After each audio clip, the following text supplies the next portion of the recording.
Getting set for this first race of 2 for the weekend, 24 laps ahead.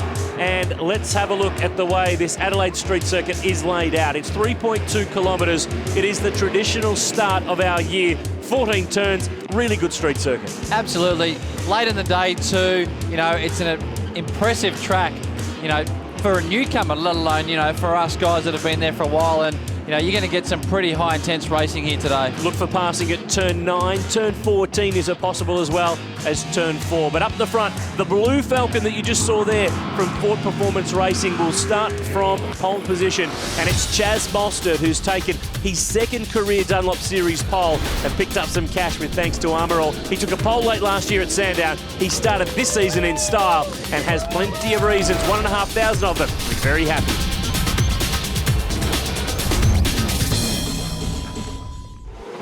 So let's go through the grid. Mostert and McLaughlin on the front row. Percat and the rookie Scott Pye will start from row 2. Row 3, Tim Blanchard stepping up this year into an ex-FPR FG model Falcon, and a great job from Ash Walsh. Last minute deal with Matt Stone Racing. He's qualified 8th. Yeah, that's a massive effort. You know, there is some serious talent and depth into this field now. You know, we've got just about as many cars in this field as we've got in our main game series. Dale Wood returning to Greg Murphy Racing. Adam Wallace on home soil. Elliot Barber debuting too in the Minder Motorsport Commodore. And Andy Kiss makes the move from V8 Utes into the Dunlop Series. And Marcus Sukanovic crashed earlier on in the weekend. Therefore, he starts down the back in the R&J Batteries Commodore. Green flag at the back. Let's get season 2012 underway on the streets of Adelaide. Chaz Mostert to the left. Scott McLaughlin to the right. The first chicane awaits, and season 2012 is underway on the streets of Adelaide. Look at Christian Lindbaum out through the grass, and now there's contact. Daniel Jellison smashes the fence. That is not the way to start his association with Matt Stone's team. That is a huge hit there. Massive hit into the barriers there. Move the barriers back. There is definitely going to be a safety car here on the first lap of this race. No doubt about it. I was too busy looking at Christian Lindbaum, who was driving the number 300 Commodore for Lucas Dumbrell, that dark black and red fast-track Commodore. Safety car's being called, so the field neutralised with Chaz Mostert as the leader. Scott Pye in front of Nick Percat. Yeah, Scott got a good start there. From what I could see, Daniel Jellison obviously didn't see there was a car on his right. Got tagged on the right rear corner and actually spun to the right, straight into that concrete wall there, which is not that far off the track, right in pit exit. The young Kiwi is okay. Of course, he drove last year for Greg Murphy Racing. This will tell a story. Look in the middle of the screen. Oh, no. Now, that is Aaron Russell, who has moved, and Jellison had pace, and he just didn't know he was there. He leapt up in the air. Obviously, the side tyres, they can actually catch each other, threw him up hard in the air.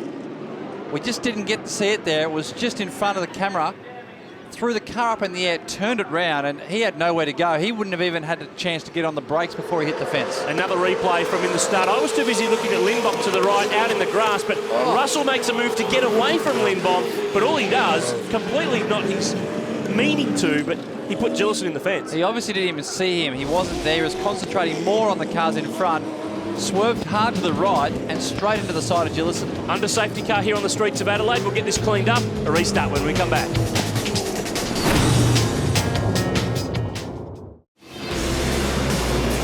We're back in racing in the first round, first race of the 2012 Dunlop Series here on the streets of Adelaide. Out in front, it is Chaz Mostert who leads the way for Ford Performance Racing. The pole sitter leads us to turn 8. McLaughlin second, then Pye, Percat. Great jump from George Medicki, he's 5th. Oh, Scott Pye into the wall there, outside of turn 8. First lap restart, obviously cold tyres. Let's see if he's got any damage. It doesn't look like he's slowing down. Definitely hit that wall quite hard on the left side of the car. We jump on board with Medicki. This is the 999 Falcon that Jack Perkins raced last year, won the last race last season on the streets of Sydney. Looking back at Tim Blanchard in the ex-FPR Falcon that Chaz Mostert raced actually late last year. Plenty of pollination in the chassis in the off-season. Now Blanchard's down the inside on Medicki. That's the newer model, FG, going past the older model, BF. Yeah, Medicki here, rookie, never driven one of these cars before. To qualify 6th, fantastic effort for the young fella. Fresh back from the States, 2-year stint over there, supported by Marcus Ambrose, so it's good to see him back here. The Jayco Ford this year has Luke Yulton behind the wheel, and of course he's signed up with Stone Brothers Racing to co-drive with Shane Van Gisbergen at Sandown and at Bathurst later on in the year, so getting his eye back into V8 Supercars, but out in front, Mostert's clearing away. He's clearing away, and Scott Pye's actually dropping off the side. Here we go. Here's a replay of Pye. Bang. Straight to the side of the wall there. Don't think it was actually hard enough. And it didn't even pop the mirror off. Maybe Triple Eight have got those fancy re-sprung out mirrors when you push them back. I don't know. They're good. I didn't know that they were that good. This is for third. Pye and Percat. Remember, Percat chased this car last year in the hands of Andrew late Thompson. dive. Russell at the inside on Luke Yulden. Oh, there's no love lost between those two guys. We know that. He gets on through. Remember that Russell's driving for Dreamtime Racing. Great new initiative that Kelly Racing are involved in to try to engage the Aboriginal community and provide a place for training and driver training and the like. On board the SciTech Ford with George Mediki doing a stunning job. First time up. I don't know how they fit him in this thing. He's about 6'9". Well, not quite, but it seems like that. He's the biggest guy in the field. They do have a fair bit of room, and I actually do think that we sold him one of my old race seats, so he could get in it. And see, there's hope for us big guys yet, Aaron. Nick Percat putting the pressure on Scott Pye, having a look down at turn 4 in the Coates Hire Commodore. An upgrade in car for Nick in the off-season. He stepped into a newer model car from Walkinshaw Racing, and he's really putting the pressure on Scotty Pye, who is having his first ever start in a V8, but don't be fooled. He's got a lot of very good experience overseas. Yeah, he has, definitely. He's done a lot overseas, backed by Roland Dane, obviously, seeing him in the Triple Eight car. But just correct me if I'm wrong, Aaron. Last year, Nick Percat behind a monster car didn't end very nicely, so let's hope it doesn't do the same this year. Yeah, correct, Wade. There was a bit of contact between Percat and Thompson here in the first race of last year's championship, but Nick says it's a point-scoring Nick that's here to play in 2012, and that's the way that he has to do it because it's such a short championship. You don't have time to make up ground. Replay the chicane, Aaron McGill, right front tyre has let go. Oh, it's a bit more than tyre. Yep. That looks like a bottom pin in the upright, which actually holds that whole wheel assembly straight up and down. Massive lock up for Pye. Now, he's got to be careful because in the Dunlop series, each car from qualifying onwards only has 2 sets of tyres. You can't afford to fry them up too quickly. And from what I understand, in the background, we've got a spinner there. A couple have come together. Yeah, Andrew Jones, the VOC Commodore, was facing in the wrong direction, and they struggled with balance in qualifying. He started 14th, and looks like he's pretty much gone back there. Absolutely, yeah. You know, whatever Grant. As Nick Percat is very close to the back of Scott Pye there.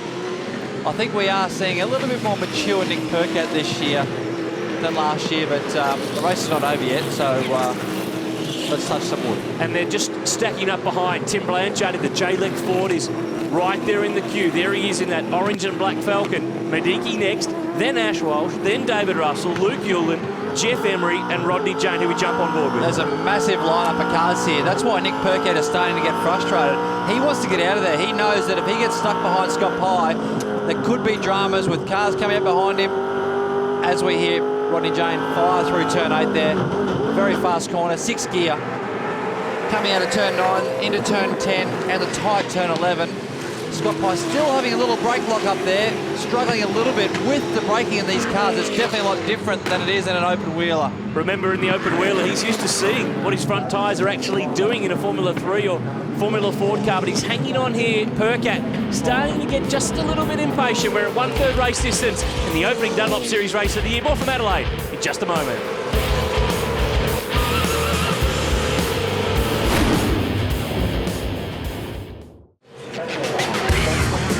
This fight is still raging. It is for 3rd place in the Dunlop Series. Welcome back to the streets of Adelaide. Scott Pye, the Monster Commodore, is hanging on, but Stephen Johnson, for how much longer? Nick Percat has got speed, but he can't use it. And that has caused Tim Blanchard to come right up on the back of the 2 up in here in front of them. And Scott Pye is really working hard. And what he's doing, there's a push there. Bump and run. Percat in the gap.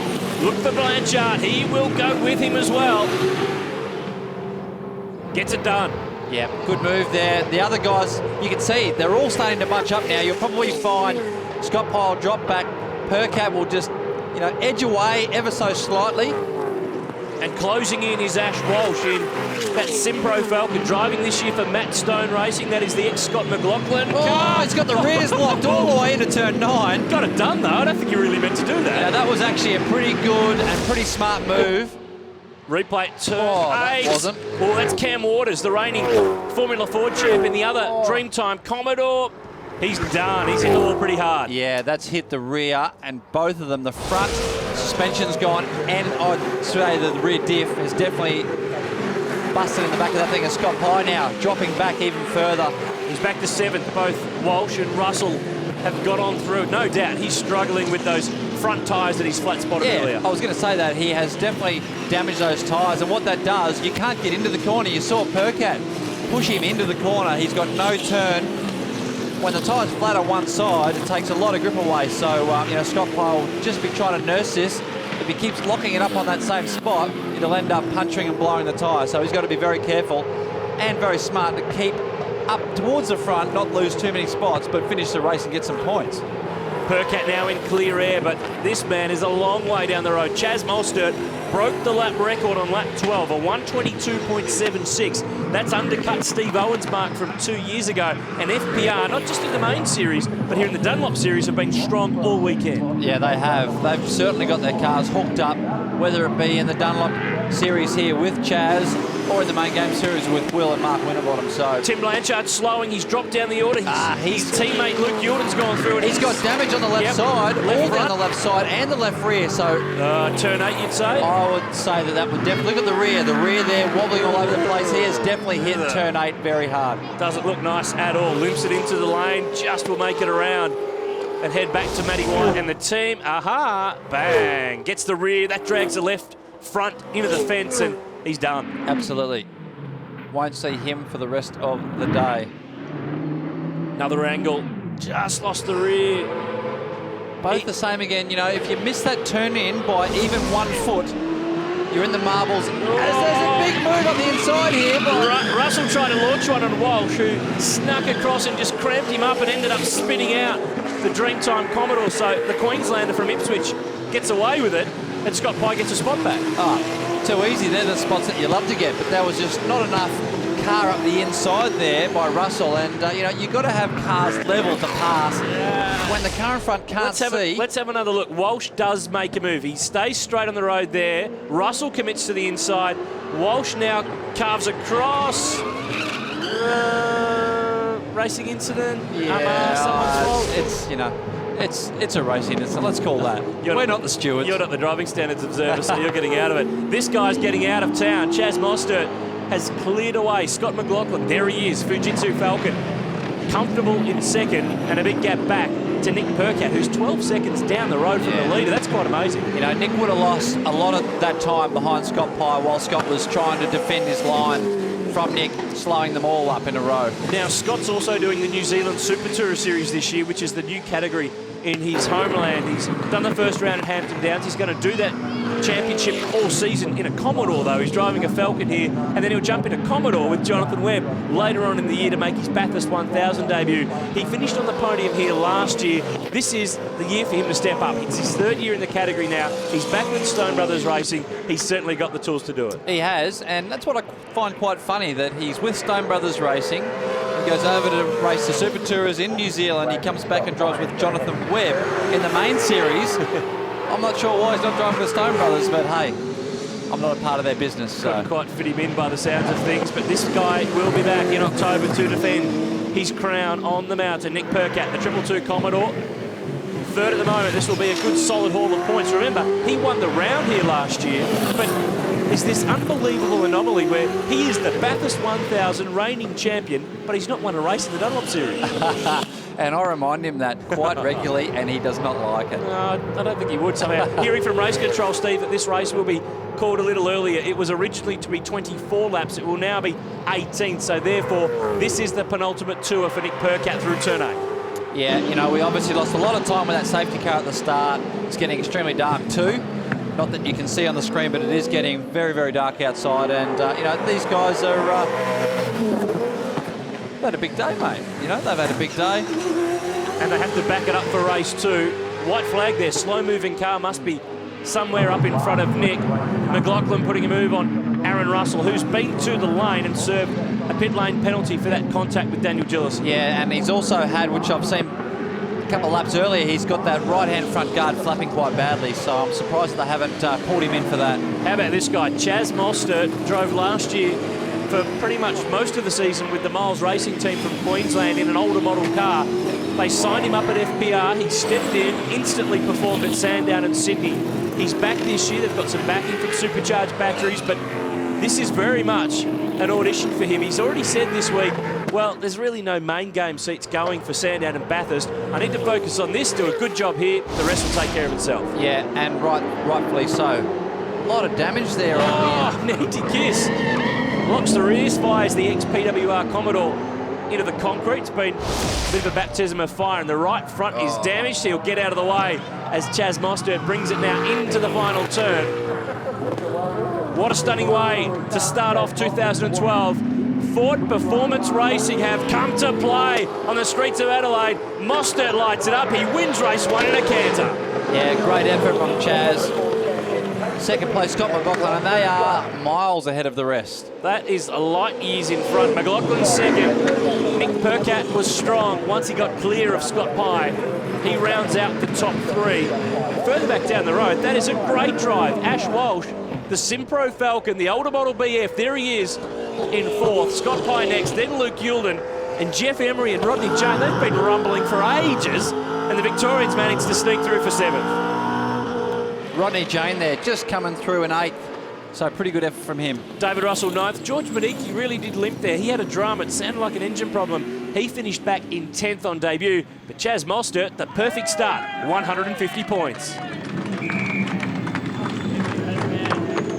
Chaz, first race win, how does it feel? Oh, just ecstatic. It just feels like I've won the championship for like the first time or something like that. But you know, the car was brilliant. It was a bit slidey early on, but once it came on, it was just awesome. You know, big thanks to FPR guys. FPR's just got a great built machine.